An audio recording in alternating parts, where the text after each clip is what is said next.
जय हिंद जय भारत। माताजी क्लास में आप लोगों का स्वागत है। मैं आज 10वीं क्लास का एक बहुत ही आसान और महत्वपूर्ण प्रमेय लेकर आया हूं, जो आपको एक बार में ही याद हो जाएगा। इसके लिए आपको अंत तक बने रहना होगा। पाइथागोरस प्रमेय, जिसे बौधायन प्रमेय भी कहते हैं, आपने बहुत बार सुना होगा। आज से यह आपके सीधे दिमाग में होगा। प्रमेय 6.8 बौधायन प्रमेय या पाइथागोरस प्रमेय। सर्वप्रथम प्रत्येक प्रमेय का कथन समझना चाहिए, क्योंकि यदि कथन समझ में आ गया तो समझ लो प्रमेय समझ में आ जाएगा। आपको क्या लगता है, यह बौधायन और पाइथागोरस दोनों भाई थे? नहीं, दोनों की उम्र में लगभग 250 साल का अंतर था। सबसे पहले इस प्रमेय के बारे में बौधायन ने बताया था, लेकिन इस प्रमेय को पाइथागोरस ने सिद्ध किया। सर्वप्रथम बौधायन ने बताया था कि किसी आयत के विकर्ण से मिलकर जितना क्षेत्रफल बनता है, उतना ही क्षेत्रफल उसकी अन्य दो भुजाएं, जैसे इसके अन्य दो भुजाएं यहाँ पर ए बी और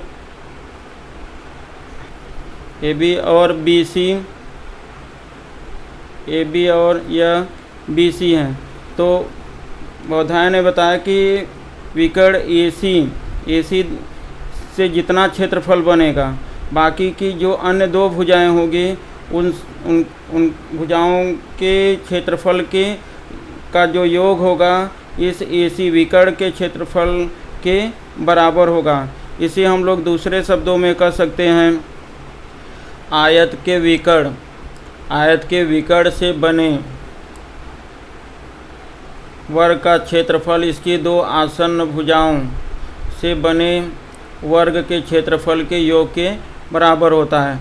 अर्थात इस भुजा पर अगर हम लोग जैसे क्षेत्रफल बना दें, यहाँ पर जो क्षेत्रफल होगा और यहाँ पर इस भुजा पर जो क्षेत्रफल बनेगा वर्ग का क्षेत्रफल, और इस भुजा पे जो वर्ग का क्षेत्रफल होगा, तो इसका क्षेत्रफल और इसके क्षेत्रफल का जो योग होगा तो इस भुजा के क्षेत्रफल के बराबर होगा। इस प्रमेय को पाइथागोरस ने सिद्ध किया था, इसीलिए इसे पाइथागोरस प्रमेय कहते हैं। पाइथागोरस प्रमेय में एक समकोण त्रिभुज में कर्ण का वर्ग शेष दो भुजाओं के वर्गों के योग के बराबर होता है। तो जैसे इसमें देखो कि यह जो कर्ण है, तो यहाँ पे कर्ण यह AC होगा, क्योंकि इस त्रिभुज ABC में यह जो कोण B होगा वह समकोण होगा, क्योंकि पहले बोला है कि समकोण त्रिभुज में तो आपको एक कोण समकोण लेना होगा, चाहे वह कोण आप B लो, चाहे C लो, या कोई भी एक कोण समकोण लेंगे, और इस समकोण के सामने की जो भुजा होगी वह कर्ण होगी। तो कर्ण का जो वर्ग होगा, जैसे यहाँ पे कर्ण AC होगा, तो जो AC का वर्ग होगा वह अन्य दो भुजाएं, जैसे यहाँ पे AB और AC के AB square plus BC square के बराबर होगा। तो इस प्रमेय को एग्जाम में बौधायन प्रमेय के नाम से या पाइथागोरस प्रमेय के नाम से या यह कथन दे करके पूछा जा सकता है, या इस तरह से भी दिया जा सकता है कि त्रिभुज ABC में कोण B बराबर 90 अंश हो तो सिद्ध करो कि AC स्क्वायर बराबर AB square plus BC square. इस त्रिभुज को यहाँ पे ABC की जगह MNP या अलग अलग पॉइंट देकर भी पूछा जा सकता है। मान लो इसी त्रिभुज में यह जो कोण B वह समकोण न हो करके कोण C समकोण हो और कोण B यहाँ पर हो, तो इस स्थिति में जो हमारा सिद्ध करने का पॉइंट होगा, यह त्रिभुज इस तरह से होता ABC, जिसमें कोण C बराबर 90 अंश। तो उस स्थिति में C के सामने जो यह C है, C के सामने के भुजा कर्ण बन जाती, तो कर्ण का वर्ग मतलब AB का वर्ग बराबर AC का स्क्वायर, यह AC का स्क्वायर प्लस BC के स्क्वायर के बराबर होगा। तो इस तरह से आप लोगों को ध्यान में रखना होगा कि सदैव यह B ही 90 अंश नहीं होता है, वह आपके अनुसार है। चाहे आप C को 90 अंश रख लो, चाहे A को 90 अंश रखो, लेकिन जिस भी कोण को 90 अंश रखोगे उसके जो सामने की भुजा होगी वह कर्ण होगी, और उस कर्ण का वर्ग जो होगा वो अन्य दो भुजाओं के वर्गों के योग के बराबर होगा।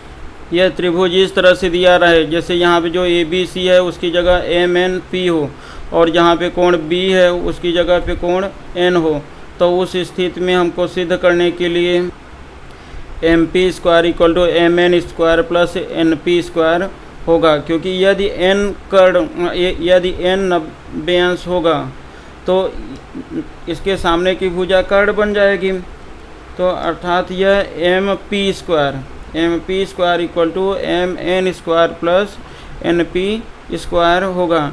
तो इस तरह से आप लोगों को ध्यान में रखना होगा, क्योंकि यह अलग अलग तरह से एग्जाम में पूछा जाता है, PQR MNP अलग अलग पॉइंट। तो उसमें आपको ध्यान रखना होगा कि जो 90 अंश के सामने की जो भुजा होगी वह कर्ण होगी, और उसका वर्ग अन्य दोनों भुजाओं के वर्गों के योग के बराबर होगा। लेकिन यदि एग्जाम में आपके केवल या पाइथागोरस प्रमेय या इस तरह से यह दिया रहे या ऐसा दिया रहे, तो आपको इस तरह से केवल हल करना होगा, सेम जैसा मैं बता रहा हूँ उसी तरह से। अब यहाँ पे देखो, यह उपपत्ति में कि दिया है, जो दिया है पॉइंट है वह कथन से ही लिखा जाता है कि यहाँ पे पहले दिया था कि एक समकोण त्रिभुज में, तो यहाँ पे यह एक समकोण त्रिभुज मान लिया कि वह ABC है। यह समकोण त्रिभुज ABC है जिसका कोण B समकोण है, अर्थात यह जो कोण B है तो यह 90 अंश बनाता है।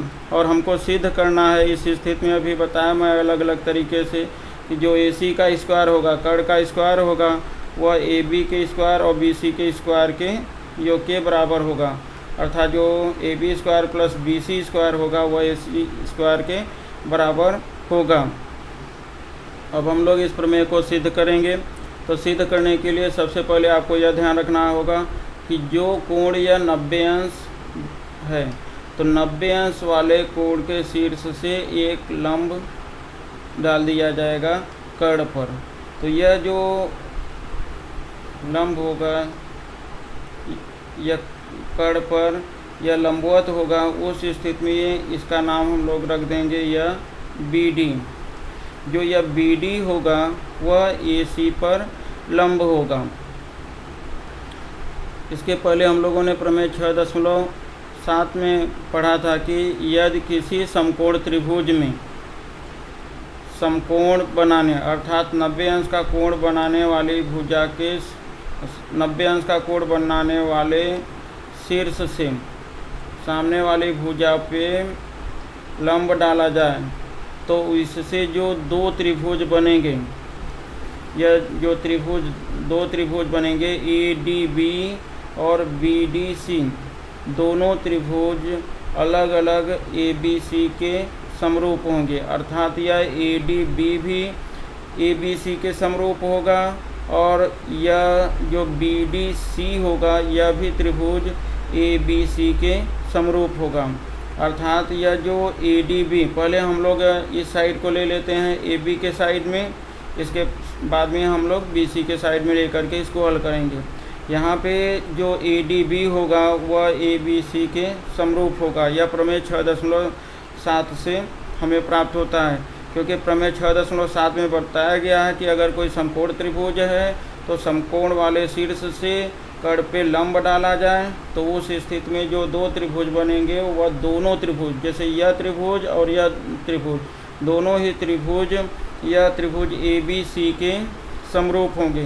तो यहाँ आपको यह जानना आवश्यक है कि यह समरूप और सर्वांग समता दोनों अलग अलग होते हैं। जैसे अगर कोई वृत्त है, अगर दोनों वृत्तों की त्रिज्याएं समान हैं तो वह दोनों वृत्त सर्वांगसम होते हैं। लेकिन अगर दोनों वृत्तों की त्रिज्या समान नहीं है तो वह दोनों वृत्त समरूप होते हैं। या सिंपल दूसरा उदाहरण ले सकते हो, जैसे अगर कोई दो जुड़वा भाई हैं, दोनों एक ही जैसे हैं, एक ही जैसा चेहरा है, लंबाई सेम, सब कुछ सेम, एक ही तरह जैसा दिखते हैं, तो वह दोनों समरूप होंगे।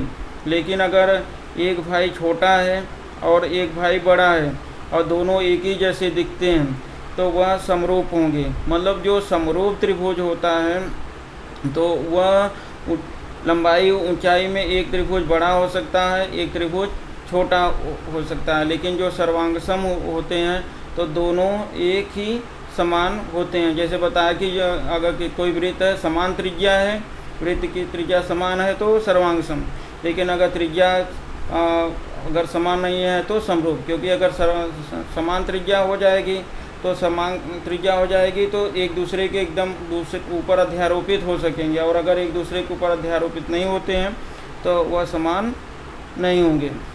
इस तरह से यह ADB और ABC समरूप हैं। और अगर कोई दो त्रिभुज समरूप होते हैं तो उनकी जो भुजाएं होती हैं वह समानुपाती होती हैं। तो अब आपको इसमें यह ध्यान रखना होगा कि इस त्रिभुज के लिए, यहाँ पे जो यह त्रिभुज है तो इस त्रिभुज के लिए यह भुजा समकोण है, और जबकि पूरे त्रिभुज के लिए यह कोण समकोण था। अगर इस पूरे त्रिभुज के संदर्भ में आप देखेंगे कि जो AC था यह कर्ण है, जो AC होगा यह AC कर्ण होगा, लेकिन अगर यह ADB के संदर्भ में आप देखेंगे तो यह जो भुजा होगी यह कर्ण होगी, क्योंकि कर्ण के लिए कंडीशन होता है जो 90 के सामने, 90 अंश के सामने की जो भुजा होती है वही कर्ण होती है। अतः जब इनका हम लोग समरूपता बनाएंगे तो यह कर्ण और कर्ण के सापेक्ष बनाएंगे और आधार का आधार से। अब यहाँ पे यह AC कर्ण है तो और यहाँ पे जो यह AB है, AB इस त्रिभुज का यह आधार है। तो इस त्रिभुज में भी हम ADB अगर लेते हैं, ADB में यह जो AB कर्ण है तो ADB में हम AD जैसे यह आधार ले लेते हैं, AD आधार लेंगे तो पूरे त्रिभुज में यह जो कर्ण यहाँ पे है तो यह पूरे त्रिभुज के लिए यह आधार होगा। बस यही आपको ध्यान रखना होगा, एकदम ध्यान रखना, यहाँ पे ज़रा सा भी मिस्टेक नहीं करना कि यह पूरे त्रिभुज में यह जो त्रिभुज ABC है, क्योंकि यह कर्ण है तो इसके लिए यह समकोण है तो समकोण सामने की यह पूरी भुजा इसके लिए कर्ण है, लेकिन इस भुजा के लिए ADB के लिए यह कर्ण है। तो अतः पहले आप यह देखो कि जो त्रिभुज ABC है तो उसके लिए यह जो AB है, AB आधार हो गया, और इस त्रिभुज के लिए यह AD आधार है, तो आधार और आधार। इसके बाद ADB के लिए यह कर्ण कौन सा AB है, तो यहाँ पे यह कर्ण हम लिख दिए। तो और त्रिभुज ABC के लिए कर्ण कौन सा है, AC है, तो यह कर्ण को कर्ण के रूप में, आधार को आधार के रूप में रख देंगे। फिर इनका हम लोग तिर्यक गुणा कर देते हैं। तो जब इनका आपस में हम लोग तिर्यक गुणा करेंगे तो तिर्यक गुणा करने के बाद में AC AD से और AB AB से, यह हो जाएगा यह AD इंटू AC बराबर AB स्क्वायर हमको प्राप्त हो जाएगा, तिर्यक गुणा से AB स्क्वायर। और इसी तरह से यह जो त्रिभुज यह BDC होगा तो यह BDC भी यह ABC के समरूप होगा। तो इस स्थिति में भी यह BDC AD ABC के समरूप होगा, तो यहाँ पे इसकी भी भुजाएं समानुपाती होंगी। तो इसमें जो CD है, यह CD, तो CD अब इसके लिए चाहे यह अगर यह लंब बोलो तो यह जैसे CD अगर इस पूरे त्रिभुज ABC के लिए लंब अगर है तो यहाँ पर यह जैसे यह CD ले लिए, तो यह जो त्रिभुज ABC के लिए यह जो BC इस साइड लिए हैं तो BC यहाँ पे BC, तो यहाँ पर भी हम लोग क्या करेंगे, यह ले लेंगे CD। लेकिन अब इसमें यह ध्यान रखना कि इसमें कन्फ्यूजन नहीं करना कि जैसे यह जो है तो यह भी यह चाहे लंब अगर हम लोग अगर जैसे इसे लंब के रूप में कंसीडर करेंगे तो यह आधार हो जाएगा। और यह कर्ण सदैव फिक्स होता है, कर्ण कभी नहीं बदलता, जबकि जो लंब और आधार हैं वह बदल सकते हैं। तो इस तरह से यहाँ पे जो CD है तो CD यह हो गया इस त्रिभुज के लिए लंब, और यह जो दूसरा है तो इसके लिए जो लंब हो गया यह BC हो गया। और इसी तरह से अब यहाँ पे जो इस त्रिभुज के लिए जो BC होगा यह कर्ण होगा, यह BC कर्ण है।